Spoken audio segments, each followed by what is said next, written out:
प्रिय साथियों, नमस्कार।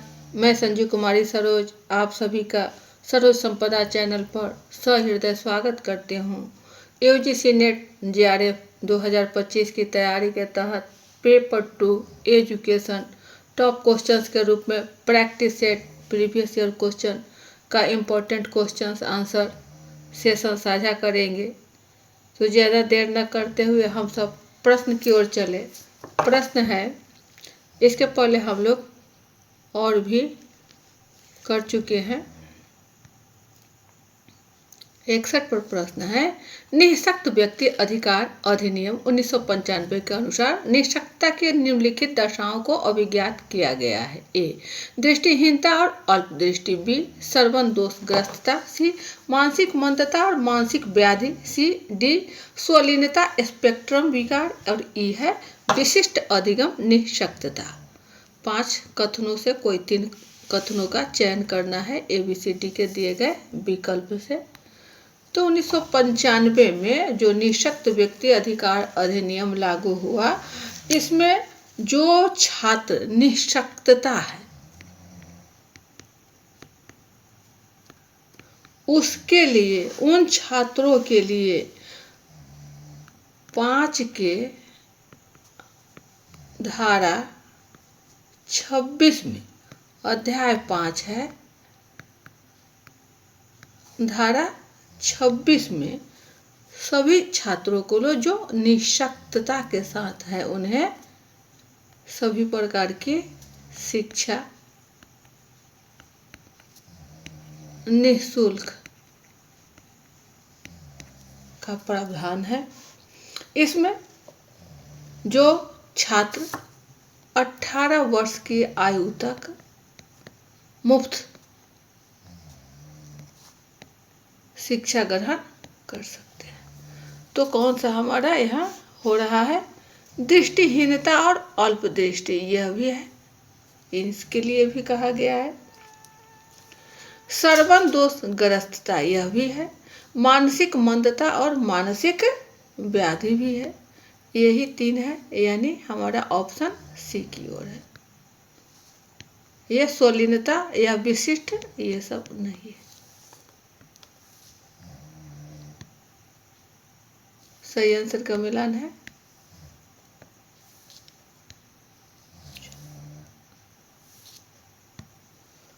बासठ पर है, आधारित सिद्धांत के सृजन हेतु क्रम चिन्हित करें।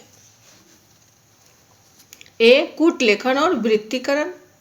बी, आवश्यक प्रतिचयन और आंकड़ा संग्रहण संबंधी निर्णय का लिया जाना। सी, इसकी संगति के कारक मूल जड़ों को चिन्हित करना। डी, वर्गीकरण एवं तुलना। ई, सिद्धांत सत्यापन एवं सामान्य कारण विसर्जीकरण। यह है आपका क्रम में, सीक्वेंस में यहाँ लाना है कि कौन हमारा पहले होगा, उसके बाद कौन होगा।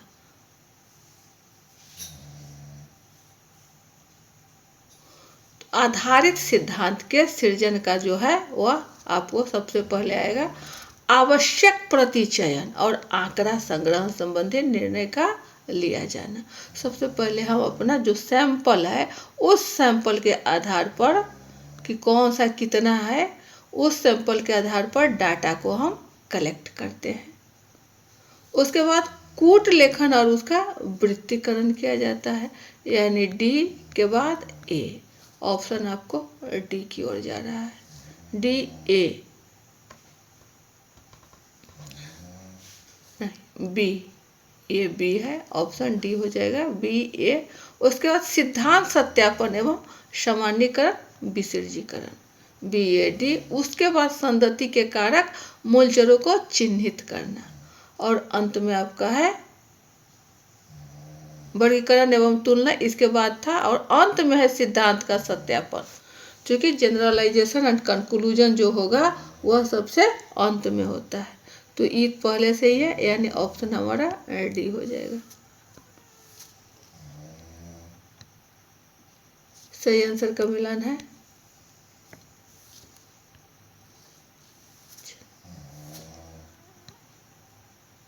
तिरसठ पर है, डेंग और ल्यूक द्वारा प्रस्तावित ज्ञान की 3 अवधारणा कौन कौन सी है? ए, अनुशासनात्मक व्यवहारिक अनुभूतिजन्य, बी प्रक्रियात्मक परासंज्ञानात्मक व्यवहारिक, सी अनुशासनात्मक प्रक्रियात्मक अनुभूतिजन्य और डी है तथ्यात्मक व्यवहारिक और अनुभूतिजन्य। क्या होगा 63 का हमारा?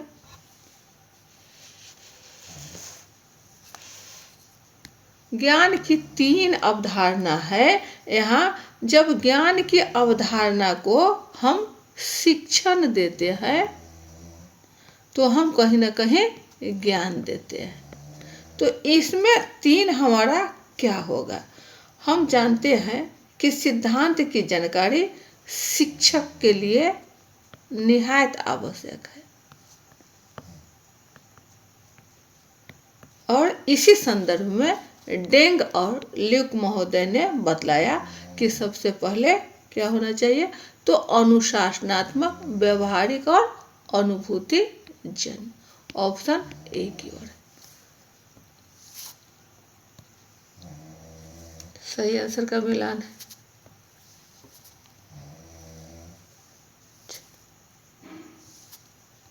नेक्स्ट है ये आ गया। चलो, पाश्चात्य दर्शन का कौन सा संप्रदाय निम्नलिखित तत्वमीमांसात्मक प्रतिज्ञप्ति का समर्थन करता है? चूंकि विश्व का अस्तित्व हमसे स्वतंत्र है, वह ऐसे नियमों द्वारा शासित होता है जिन पर हमारा नियंत्रण कम है, इसलिए इसके अनुरूप बनने के लिए विश्व के बारे में कतिपय अवश्यम भावी बातों को जान लेना आवश्यक है। ए विचारवाद, बी प्रयोजनवाद, सी अस्तित्ववाद और डी है यथार्थवाद।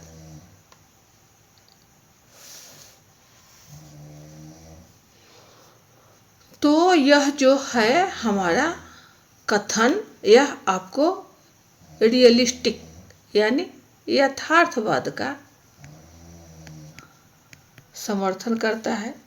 यह यथार्थवाद में जब पदार्थ में क्रिया होती है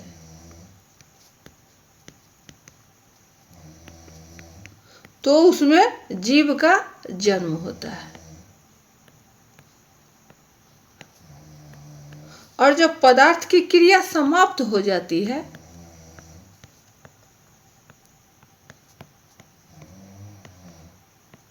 तो उसे जीव की मृत्यु हो जाती है। यहाँ प्रकृति के गुण से संदर्भित है यथार्थवाद। सही हो जाएगा।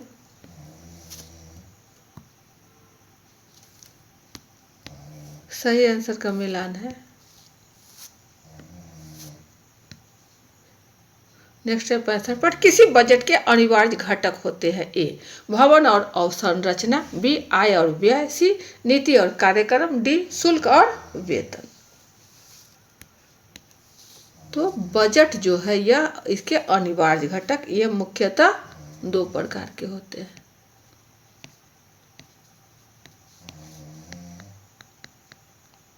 बजट जो है यह 2 प्रकार के होते हैं। पहला जो है सार्वजनिक आय,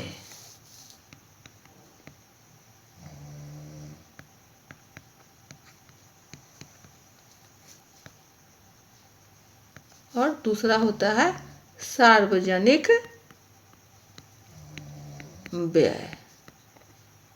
इसी आधार पर संदर्भित है।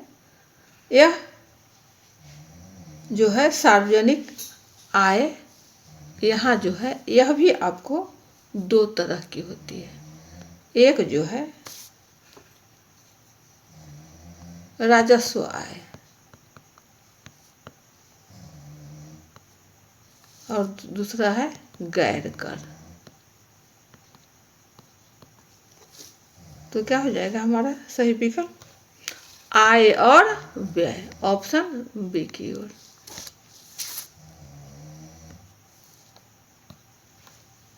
सही आंसर का मिलान है।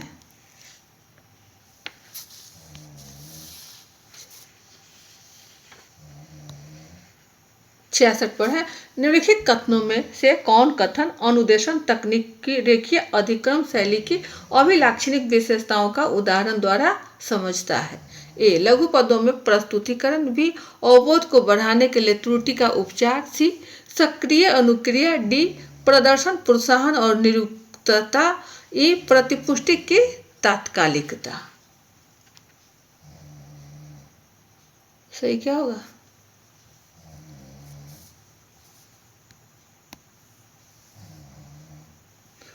तो अनुदेशन तकनीक की रेखीय अधिकरण शैली, तो ये हो जाएगा लघु पदों में प्रस्तुतिकरण, छोटे छोटे स्टेप बाय स्टेप उसको लाना।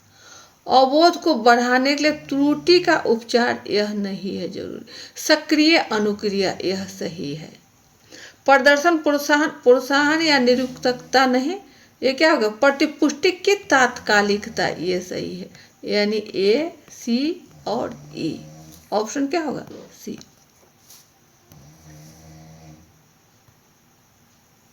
सही आंसर का मिलान है।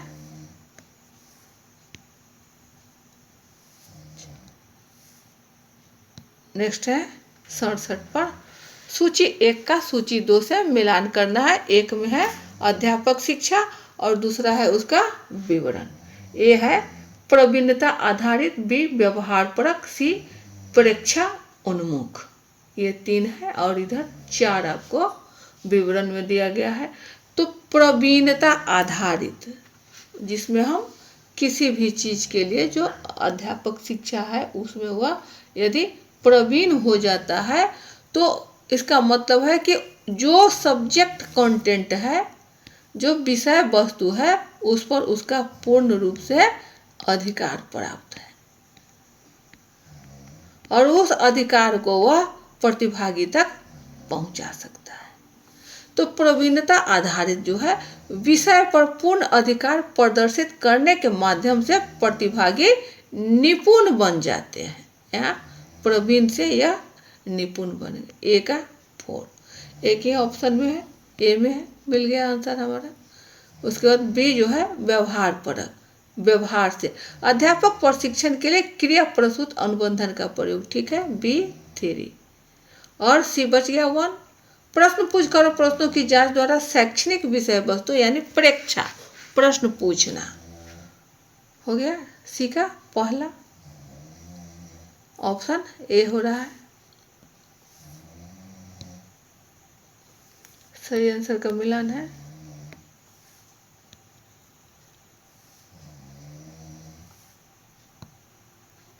चलिए नेक्स्ट है 68, पाठ्यक्रम विकास में सम्मिलित कार्यों का सही क्रम क्या है? ए लक्ष्य व उद्देश्यों का निर्धारण, बी आवश्यकताओं का आकलन, सी उपयुक्त नैमित्तिक रणनीति का चयन, डी चयनित वस्तु व्यवस्थित अंतर्वस्तु, ई अधिगम व अनुदेशन की प्रभावित का मूल्यांकन।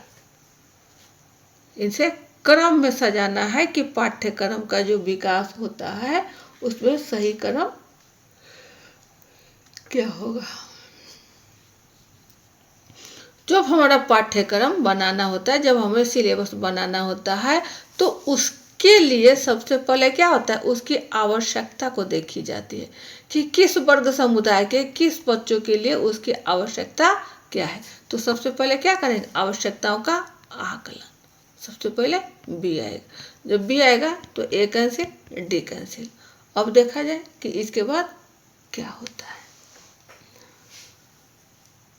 यह पाठ्यक्रम से संदर्भित है। तो जब हमारा आवश्यकता हो गया, उसके बाद हम सोचेंगे कि हमें लक्ष्य एवं उद्देश्य भी मिल जाए। तो लक्ष्य और उद्देश्य जो है ये आपका ए में, बी के बाद ए, ये आपको दोनों में ही है। अब आना है हमें सी या डी में कि हमारा सही क्या हो रहा है। तो उपयुक्त नैमित्तिक रणनीति का चयन, यह रणनीति कह रहा है, और डी का चयनित वस्तु व्यवस्थित अंतर वस्तु, सिस्टमेटिक रूप से, यही हमारा ढंग है। तो बी ए, उसके बाद डी, कहाँ है बी ए डी, उसके बाद सी और ई हो गया। अंत में है ई अधिगम व अनुदेशन की प्रभावित का मूल्यांकन, इवैल्यूएशन।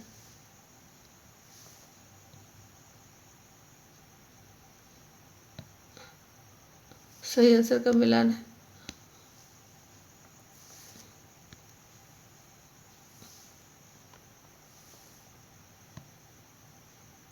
चलिए 69 पर है, एनसीएफ 2005 के अनुसार पाठ्यक्रम विकास के प्रमुख मार्गदर्शक सिद्धांतों में शामिल है। ए विद्यालय से बाहर के जीवन से शिक्षा को जोड़ना, बी अधिगम को रटंत विधि से अलग किया जाना सुनिश्चित करना, सी पाठ्य पुस्तकों से आगे ले जाकर पाठ्य को समृद्ध बनाना। डी, दिव्यांगता के चिकित्सीय प्रतिमान के साथ इंटरफेसिंग। ई, प्रभुत्व की संस्कृति पर ध्यान केंद्रित करना।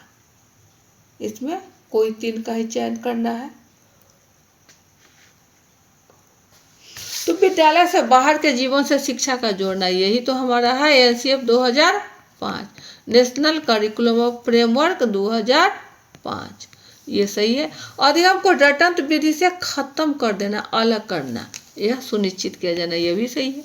पाठ्य पुस्तकों से आगे ले जाकर पाठ्यक्रम को समृद्ध बनाना, यह चहारदीवारी तक ही नहीं, इसे आगे बढ़ा करके ले जाने की भी गुंजाइश होनी चाहिए। यानी ए, बी और सी जो है ऑप्शन डी की ओर है।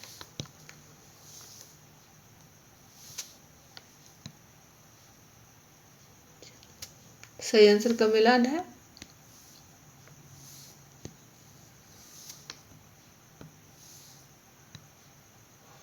सत्तर पर परीक्षणोन्मुख क्रियाकलाप जिसमें सूचना इंटरनेट के संसाधनों से प्राप्त होती है और उसमें इष्टतम रूप से वीडियो कॉन्फ्रेंसिंग का समावेश किया जाता है को कहा जाता है। ए, डिजिटल तकनीकी। B, bring your own device. C, virtual learning. और डी है वेब क्वेस्ट। इसमें सही हमारा क्या हो जाएगा? तो परीक्षणोन्मुख जो है और इंटरनेट के साधन से तो कहीं ना कहीं हमारा यह जो कार्यक्रम हो रहा है वह ऑनलाइन है और यह इंटरनेट की सुविधा होनी चाहिए। जब इष्टतम रूप से वीडियो कॉन्फ्रेंसिंग से समावेश किया जाता है तो इसे कहा जाता है वेब कॉन्क्वेस्ट। ऑप्शन डी की ओर है। यहाँ जो पढ़ने का एक अद्भुत तरीका होता है, इसमें शिक्षक एवं छात्र विभिन्न विषय सामग्री पर चर्चा कर करके सर्च कर करके उसका उपयोग करते हैं। यह सबसे अच्छी यानी सहयोगात्मक शिक्षण के लिए बहुत ही उपयुक्त उदाहरण है। सहयोगात्मक शिक्षण। ऑप्शन क्या हो जाएगा? Web quest D.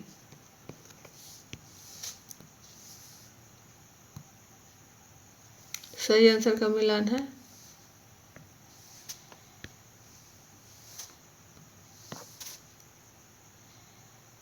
इकहत्तर पर है। सूची 1 जटिलता के अनुसार पाठ्यक्रम परिवर्तन के प्रसार है। सूची 2 ऐसे पाठ्यक्रम परिवर्तन के उदाहरण से बना है। तो सूची 1 और सूची 2 को मिलान कर देना है। दूसरे में है उदाहरण और पहले में है परिवर्तन के प्रकार। प्रतिस्थापन कहीं ना कहीं हमें बतला रहा है कि यह चेंजिंग। बी, बदलाव। और सी, अस्त व्यक्तिकरण करती है। और डी है मूल उन्मुक्तता। यही है। तो पहला है हमारा प्रतिस्थापन, मतलब इस स्थान से उस स्थान पर कर देना, यानी नई पाठ्य पुस्तक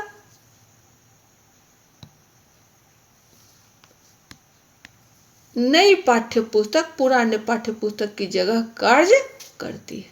ये का क्या हो जाएगा? तीसरा। यहाँ चेंजिंग कर रहा है, प्रतिस्थापन, इस जगह से उस जगह हमने कर दिया। बदलाव यह भी चेंजिंग है, लेकिन इस संदर्भ में यहाँ जो होगा वह अंतर वस्तु से होगा।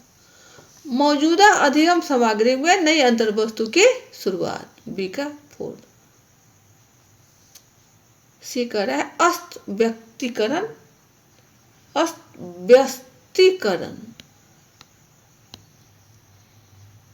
इधर से उधर जो है इसके संदर्भ में है। तो अस्त व्यस्ती मतलब हो गया विशेष विषय को पढ़ने के लिए दिए गए समय में परिवर्तन। अस्त व्यस्त जब हम फ्री टाइम में है, विशेष विषय को उस समय की बातें हैं। तो सी क्या हो गया? दूसरा हो जाएगा। और डी क्या हो जाएगा? तो पहला हो जाएगा। शैक्षिक विकास की अपेक्षा विद्यार्थियों के व्यक्तिगत विकास पर जोर देता है। मूल उन्मुक्तता। सही है। डी का पहला हो जाएगा। ऑप्शन क्या होगा?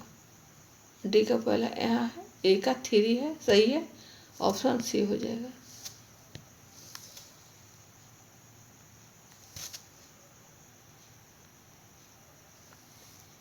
सही आंसर का मिलान है।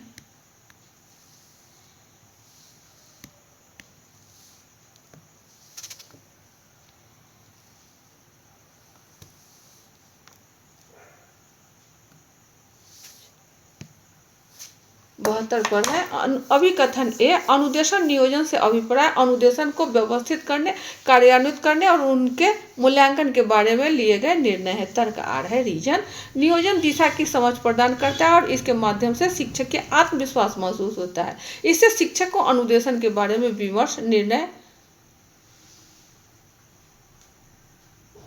कर्ता बनने में मदद मिलती है।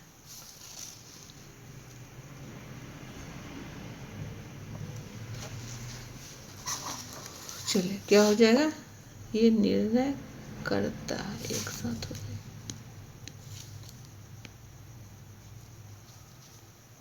आवाज आ रहा है, पकड़ में आ रहा है कि इन दोनों कथनों में हमारा कौन सही होगा। तो नियोजन से अभिप्राय अनुदेशन को व्यवस्थित, कार्यान्वित एवं मूल्यांकन के बारे में निर्णय सही है। एसर्शन हमारा सही है। रीजन क्या कह रहा है कि नियोजन दिशा की समझ प्रदान करता है और इसके माध्यम से शिक्षक के आत्मविश्वास महसूस होता है। इससे शिक्षक को अनुदेशन के बारे में विमर्श निर्णय कर्ता बनने में सहायता मिलती है। यह भी कथन सही है। ए और आर दोनों कथन सही है और यहाँ बिकॉज लगाकर देखा जाए तो यह भी व्याख्या भी इसकी सही है। ऑप्शन ए की ओर।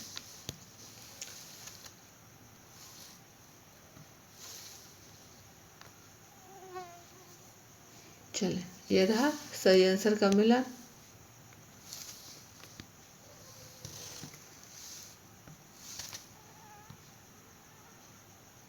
पर है मास्लो की मानवीय आवश्यकताओं के संबंध में प्रतिपादित के पदानुक्रम में आवश्यकता अधिगम का सही अनुक्रम कौन सा है। ए, सुरक्षा की आवश्यकता है। बी, प्रेम व तदित्व की आवश्यकता है। सी, शरीर क्रियात्मक आवश्यकता है। डी, आत्मसिद्धि की आवश्यकता है और यह सम्मान की आवश्यकता है। ये आपको दिया गया है मास्लो महोदय का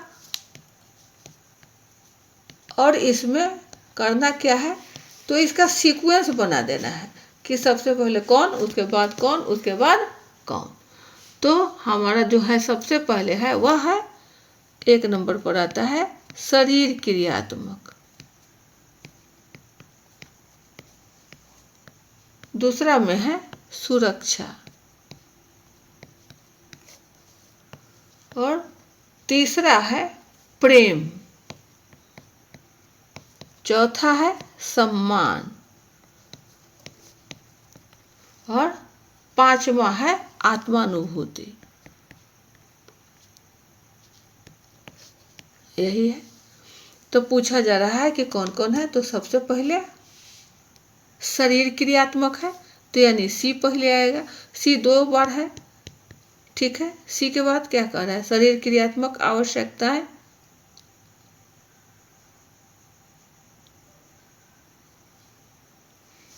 शरीर क्रियात्मक तो सी आया यहाँ, ठीक है।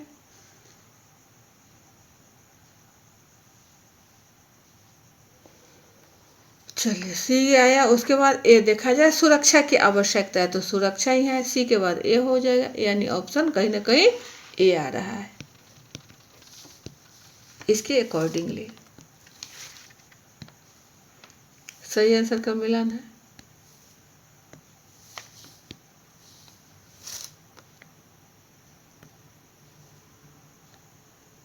चलिए 74 पर है एक अध्यापक यह पाता है कि उसके एक स्वनिर्मित परीक्षण हेतु प्राप्तांक के वितरण में सकारात्मक रूप में एक और धनात्मक झुकाव है। इस परीक्षण के क्लिष्टता स्तर के विषय में उसे क्या निष्कर्ष निकालना चाहिए। ए, परीक्षण का स्तर क्लिष्ट है। बी, परीक्षण का स्तर सरल है। सी, परीक्षण मध्यम क्लिष्ट स्तर का है। डी, परीक्षण मध्यम अन्य क्लिष्ट स्तर का है। मूल्यांकन से संदर्भित है। इसमें सही क्या हो जाएगा, अध्यापक को स्वनिर्मित परीक्षण हेतु उसके प्राप्तांक में जो कह रहा है कि क्लिष्टता स्तर के विषय में उसे क्या निष्कर्ष निकालना होगा।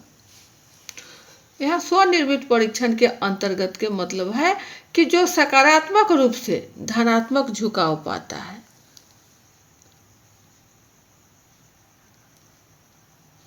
सकारात्मक रूप से धनात्मक सुझाव पाता है। यहाँ शिक्षक निर्मित परीक्षण के निर्माण एवं अनुप्रयोग में सदैव विषय निष्ठता रहती है।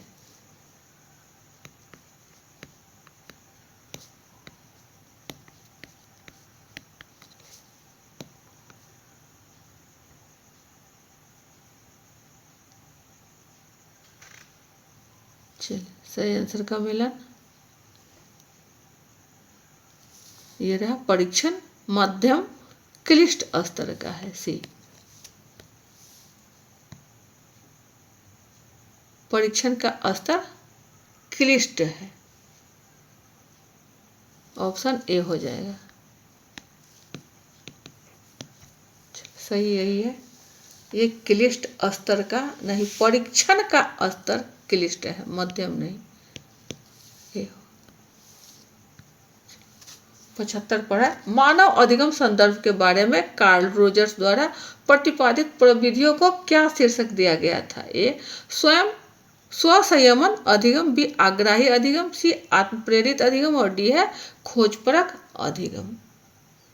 क्या होगा?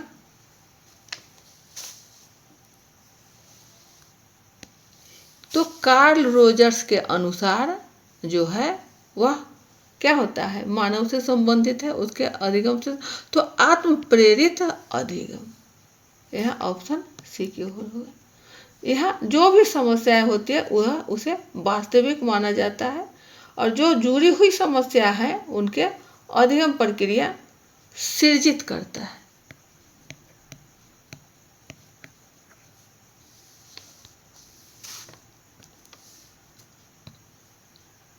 नेक्स्ट इसका मिलान देख लिया जाए। आत्म प्रेरित अधिगम 76 पर है, निम्नलिखित में से किसने प्रवाह पर सन्निकटन सिद्धांत के माध्यम से व्यवहार रचना की अवधारणा को विकसित किया था? ए थार्नडाइक, बी वाटसन, सी स्किनर और डी है पियाजे। तो यह है आपको सन्निकटन का जो सिद्धांत है स्किनर महोदय का है।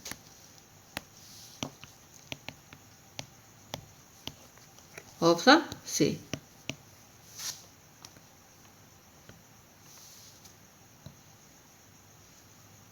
सही है।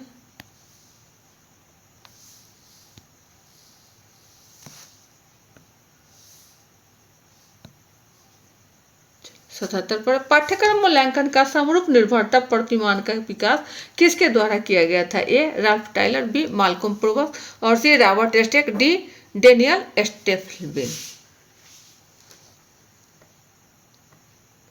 तो यह है आपका रॉबर्ट स्टेक द्वारा पाठ्यक्रम मूल्यांकन का समरूप निर्भरता प्रतिमान। क्या है? Robert stake.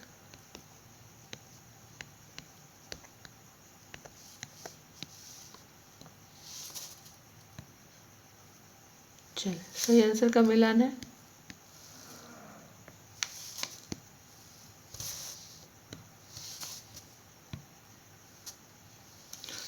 अठहत्तर पर है, अधिगम के व्यवहारवादी सिद्धांत के प्रतिपादकों में से किसने संज्ञानात्मक और सर्वाधिक अवधारणाओं का समर्थन किया है? ए सी एल हल, बी ई एल थार्नडाइक, सी ई सी टॉलमैन और डी है जे बी वाटसन। क्या होगा? तो ये है आपको टॉलमैन महोदय, टॉलमैन। ये अधिगम के व्यवहारवादी सिद्धांत के प्रतिपादकों में से जिसने संज्ञानात्मक और सर्वाधिक अवधारणाओं का समर्थन किया, टॉलमैन। ऑप्शन सी हो जाएगा, ई सी टॉलमैन।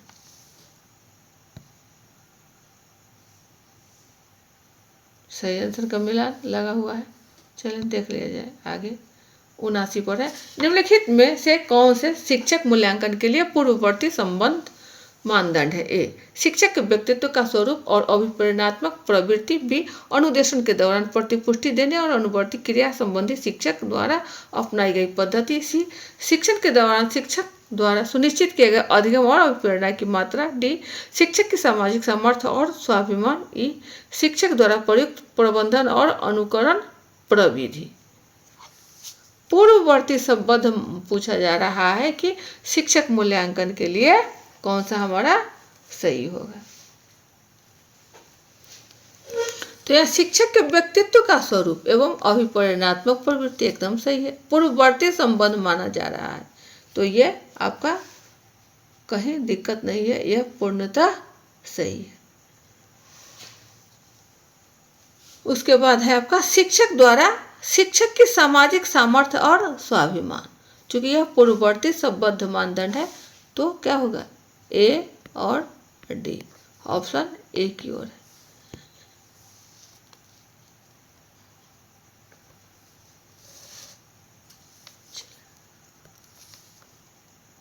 सही आंसर का मिलान है।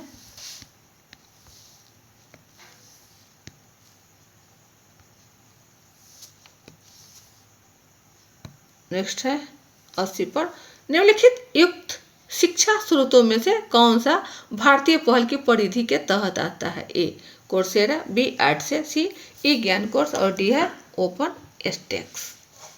सही क्या होगा हमारा सही विकल्प ए, बी, सी, डी में।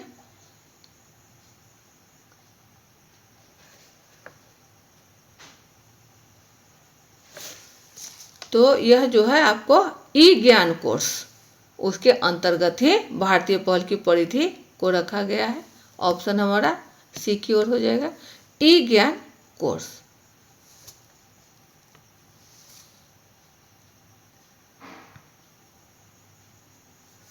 सही आंसर का मिलान है।